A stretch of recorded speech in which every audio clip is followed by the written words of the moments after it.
for it.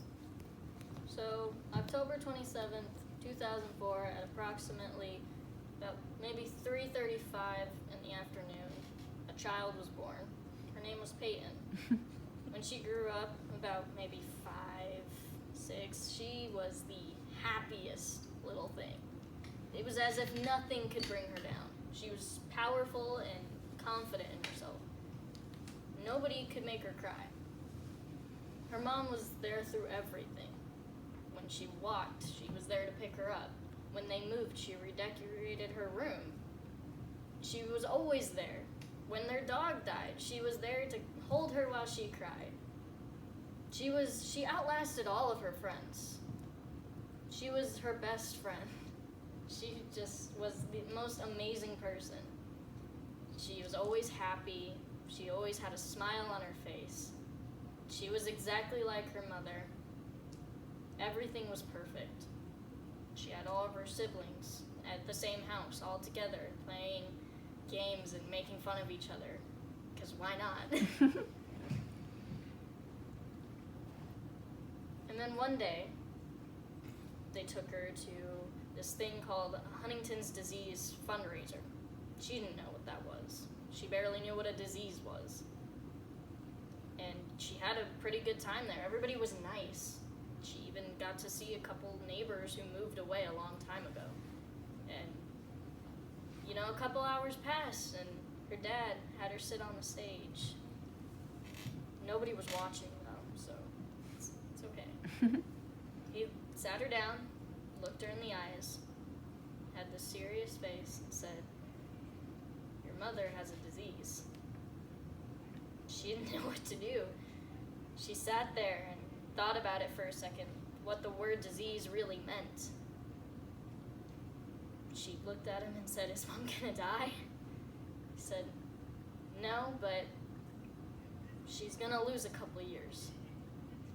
She sat there and she cried. She felt like it stopped, like it wouldn't stop.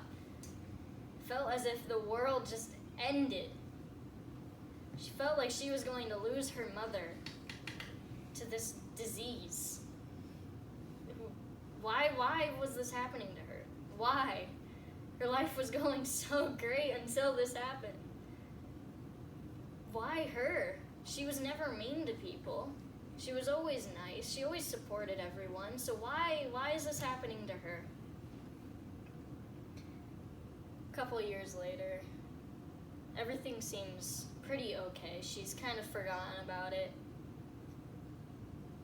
And then her mom starts forgetting the days, what day it is. She thinks not too much of it. I forget the days sometimes. We all do, right? A couple of weeks pass. Her mom gets into a car accident, pops her knee. She's scared. Her mom almost died. People die from car crashes all the time, right?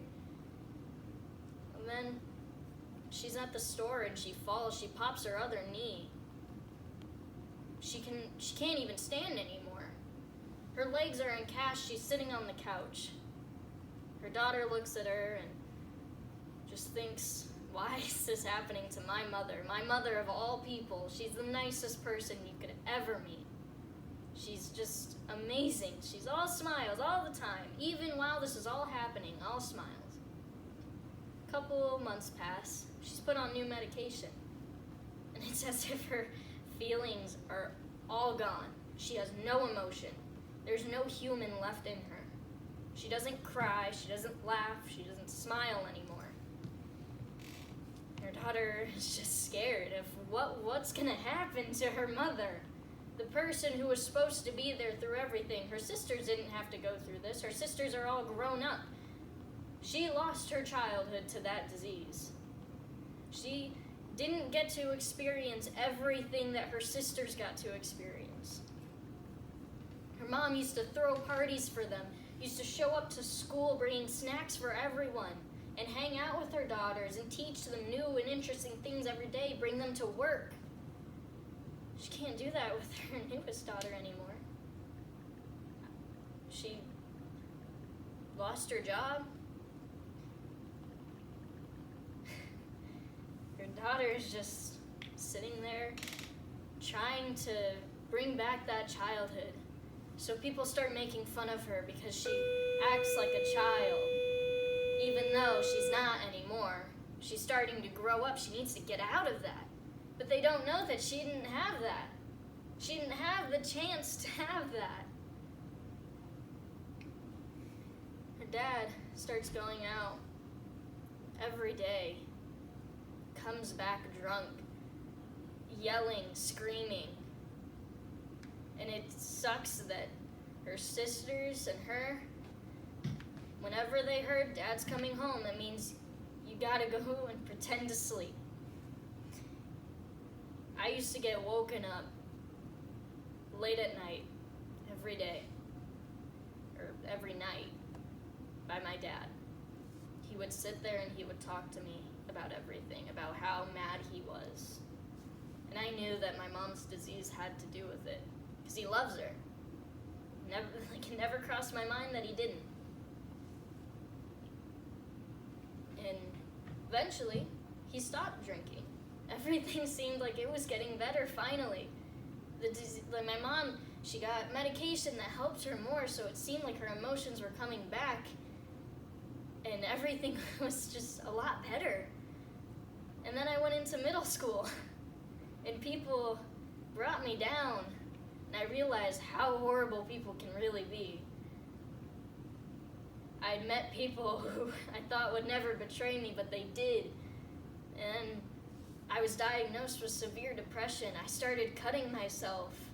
I have over 1,000 scars. But nobody knows that. Because I'm scared that if I tell them, everything's gonna come back like a big tsunami. So the day comes when I finally gain enough courage to tell my mom about everything that's going on in my mind. I remember sitting in the car with my mom telling her, I can't do this anymore. I'm scared that one day you're not gonna come home. I'm scared that one day you're not gonna be there. And you're just gonna be gone. And she looks at me and she smiles and said, I'm always gonna be there for you. I'm never gonna leave your side. And I believe her. And to this day, she falls. She falls and I'm not there to pick her up because I'm doing other things. I'm being a student, I'm going to school. And she's falling and nobody is there to pick her up. My sister moved out. My other sister does not care about anything but her boyfriend. Her boyfriend's only ever downstairs playing video games. My dad's at work. There's no one there to pick her up when she falls. And I told her that I would protect her through everything. And I wasn't able to do that. When she fell, it really kind of kicked me that I'm not gonna have forever with her. That she's lost so much to this disease, and I've lost so much of her to it. And, you know, there's days where I just feel like I'm the only one who really realizes everything that's going on with her. Everything. But she's strong. And I'm a pretty hopeful person. So I'm gonna continue to try and be there for her, to pick her up when she falls down, and hope that something, a miracle happens, that there will be a cure for the disease, and I can finally get my mother back.